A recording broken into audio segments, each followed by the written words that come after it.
خب برادری که در استودیو با ما هستین، سلام علیکم. صدای ما را میشنوین؟ نه میکروفون شما. خب الان صدای شما را میشنوم. و علیکم السلام و رحمت الله و برکاته. خب بفرما برادری عزیز. امروز موضوعی که ما گذاشتگی هستیم راجع به همین ویدیوی این برادر از تاجیکستان کردگی است. آیا درد همین انسان واقعا درد همه جامعه بود و یا چی گفتنی هستی در این باره؟ خب تشکر برادر برای یک موضوع خوب گذاشتن که این یک باید که بحث شود در این موضوع. من یک دو سخن عموما درباره ساختی چگونه ساختار است در همین گری میخواستم در این باره کمی روشنی اندازم، بعد فکر و نظر خودم میگم. اول اون که در حقیقت برادر عبدالستار فکری شخصی خودش نگفت. این از نام تمام راننده ها، نه فقط تاکسی رانان، آدمایی که کارشون فکر کنیم که تاکسی رانی باشد، تمام راننده های تاجیکستان امروز در همین وضعیت هستند. در چی؟ یعنی که چی؟ از زمان شوروی تا امروز یگان ساختار در بدیه چخیلی که میگیم گری هیچ عوض نشده است. یعنی که چی؟ ما در اینجا بسیار صداها دیدیم، بسیار نوارها دیدیم و اکثریت در این کار خودی کارمندان گری را گناهکار میکنن. من تماما ضد هستم و این فکر نظر. برای چی؟ برای اون که اونها مجبور هستند با اونها هر روز یک مثل پلان میتن که باید چقدر اشتراف کنن، چقدر حق کماندیرش بیاره، با فکری خچم کنن. برای همین اینجا گپ درباره ساختار است و پرسان کنید که از تمام راننده ها چقدر که شما گفتید، از شمال تا جنوب، از غرب تا شرق، در همه جا از کاری همین گری همه ناراضی هستند. برای چی؟ برای که یکم که اونها سپارش میگیرن که باید حتما همین امروز همه قدر اشتراف کنن، یعنی که جریمه بندن. بعد خواه نخواه آدمایی هستن که یگان نروشن نکردن، اما طوری ساختار جاری شده است که از هر یک راننده میتونن که یک عیب پیدا کنن. افتیچکا نداری، سرعت از 60 زیاد بود، در اینجا سویتافور ساوز مرگرد میکرد میگذشتی، دیگر در پاورود از دویم پالاسا گشتی و با صد بهانه دیگر دارن. برای همین ما همین گفتیم که تا وقتی که این گونه ساختار است این چیزا دوام میابند. و بعد این برادر عبدالستار گفتنیم که هر چیزی که گفتی تمام دل دردی مردمی که هر روز در نقلیات هستن اونها را گفتن. برای همین من 100% همین فکر هستم که این فکر شخصی من نبود. هر چیزی که مردم امروز میبینن اما خاموش هستن و آدم و برادر به زبان آورد. زنده باشی برادر. خب این از این برمیاد که این آدم نمایندگی از تمام مردم کردگی است. بله این آدم ببین، من یک مثال یادی بخشش، من یک چیز بگم برای حکومت، برای همین حکومت. ببینید اگر که یک آدم میگن که معاش نمیرسد، زندگی خوب نیست. فرض کردیم یک آدم معلمی در دانشگاه سلخوز خواجگی قشلاق، یعنی که همون دانشگاه خواجگی قشلاق کار میکند، اما خودش در سخاوت زندگی میکند، در میکران 63 از ما شهر در نظر داریم. همین سحر طرف کارش میروه، چی عیبی دارد که 4 نفر را گرفته تا اونجا را برای یا استودنت هم یا اون کارمنده و از بعد کار برآمده باز همون 4 نفر یا 3 نفر را گرفته میآید، از او چیکار میکند؟ هم سوزشواریش تامین میشود، باز هم با خونش یک 4 تا نان خریده میبرد. یعنی با کی ضرر دارد؟ با دولت، با جمعیت یگان کار ویران کرد یا که دیگرش. ببینید که هیچ یگان تحلیلی نیست، هیچ یگان بگیم در همین موضوع صحبتی نمیکند، یگان ارتباطی نیست بین مردم و حکومت که چیکار کنن که یک سبکی بیارن به مردم. فقط یک کار کردن که فقط تشکیلات همون کارخانه‌های دولتی را شانس میتن، باید که تاکسینای همون خودشون کار کنن و مردم که کار نکنن. مردم که در این لحظات چیزی که میگیم بیکار هستن. من یک زنگ تلفنی قبول کنم، یکی از جانبدارای رحمانوف اومده هستین با امروی یک 4 تا گپ بزنیم. بله بفرمایید. بله خب برادری که در ایمو تماس گرفتگی هستین، صدای مرا میشنوین؟ سلام علیکم. علیکم السلام. با همین برادر که دائما تماس گرفت روی و چه و تش سیاه میکنه. خب برادر شما میتونین که در واتساپ تماس بگیرین. ببینید برادر شما در واتساپ تماس بگیرین این سخنان را از طریق واتساپ اگر که رفته و که پیوست بشین حتما صحبت میکنین. بگذارین در اینجا همون طرفدارای کسایی که از رحمانوف طرفداری میکنن اونها زنگ بزنن. سلامت باشی برادر. ما واتساپ زنگ زدم.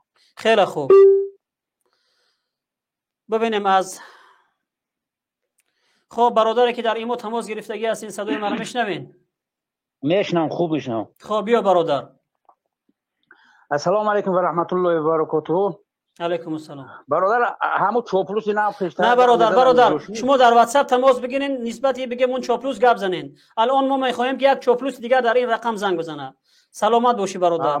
ما خواهش میکنم که کسانی که میخواهین نسبت حکومت رحمانوف گپ زنین یا که نسبت اون چاپلوسا گپ زنین در واتساپ تماس بگیرین. خب بفرما برادری که در این تماس گرفتگی هستی. سلام علیکم اشرف. علیکم السلام. صبر کن ما میرسیم بر کمکت. دوای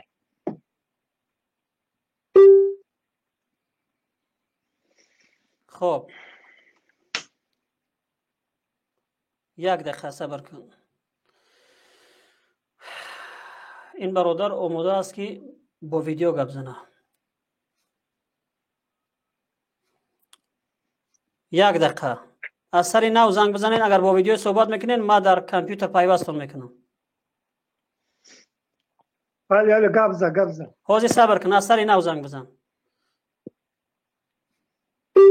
فقط بسیار معذرت برادرها این یک خب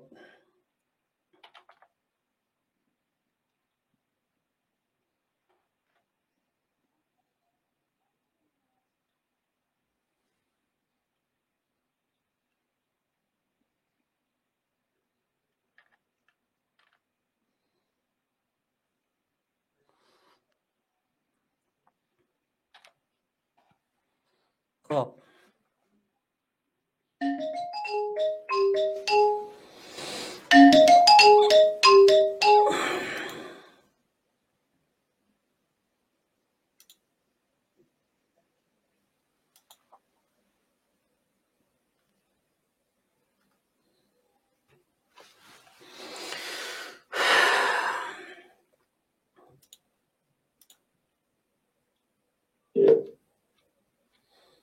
خب میشنوی صدای ما را؟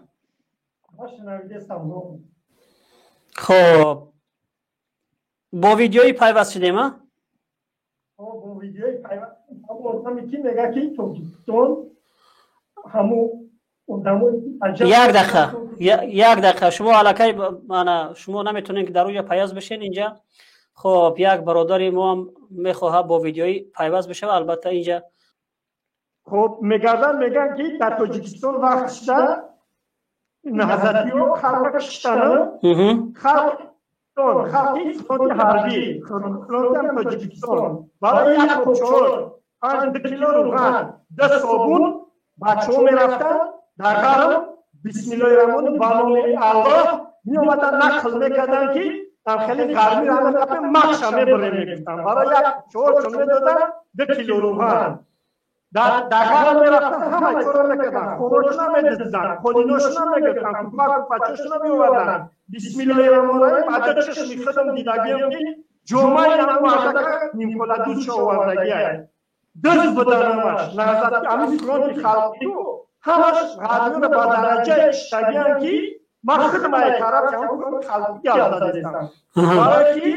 میبینم که حق نیست خلق وقت شکو یک کبتور میدادن یا ویتوری یا در حکومه کنم روبولی میدادن 2 کیلو روغن میدادن 15 روز میرفتن جنگ میکردن میومدن بچه را همه را میکشتن هم ایرون میکشتن هم اون میکشتن نکی آنی میگردن میگه نهضتی رو بسم الله الرحمن الرحیم اون مردک 9 تا فرزند داشت خونش زورش کردن که نره نگهش میگفت که من میرم فقط مرگ میبرم من نمیتونم دیگه چشمای من را خون گرفتگی میرفت اخیر همونجا گمشی پیدا نشید بایش هم میگم که همین خدایی که یاد میزنم میگه نهضت حزبی اسلامی حزبی شوش ایام وقت کشته اومدن پروژه کشته رفتن ما سه تولای در مهاجرت خونم رفتن نمیتونم بسم الله الرحمن الرحیم ترانتیش حاضر زنگ بزنم همه چیز قیمت ما زمستانش بعد بودگه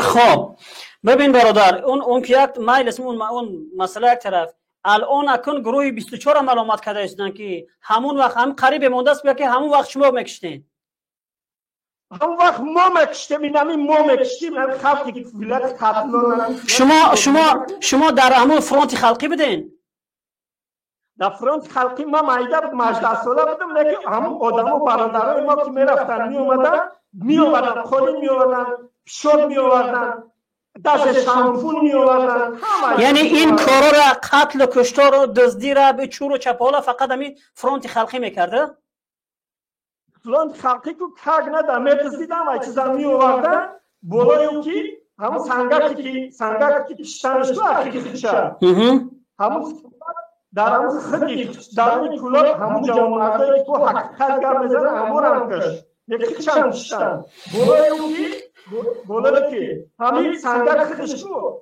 آرمیش همش دزدی میکردن با دیگر بریگادایی که میدزدیدن میگفتن او را به پارلمان زنده باشی برادر تشکر زیاد انشالله که پیغام تا مردم گرفتک و انشالله حقیقت درک میکنن تشکر برای شجاعتت برای گروه 24 کو برای گروه 24 هاش مود همین تمامیت میوره که همین خلق کلو احمد شده خشی همین دولت جنگ کرد تو احمد شده راستی و مگه در کلو سرشون برداشتن میتونن برای همه کنست میکنن برای همین اکثر کلو برای که کم کماندان یا کم جنگ کرده که مادر برای خیزه بگن که چکلی جنگ کردن کی رکشتن نهزتی رو بگن نهزتی رو به جلو زده فولی بودن ایام برو کردن داشت نماندنشون بیوین این قدر عذابشون دادن بحاضی باشن نهزتی رو بگن تشکر برادر براوان این چوپلوسا رو قبول نکن ما ایگوری 24 رو میخوایم که بونم شما سرطان زیاد بشه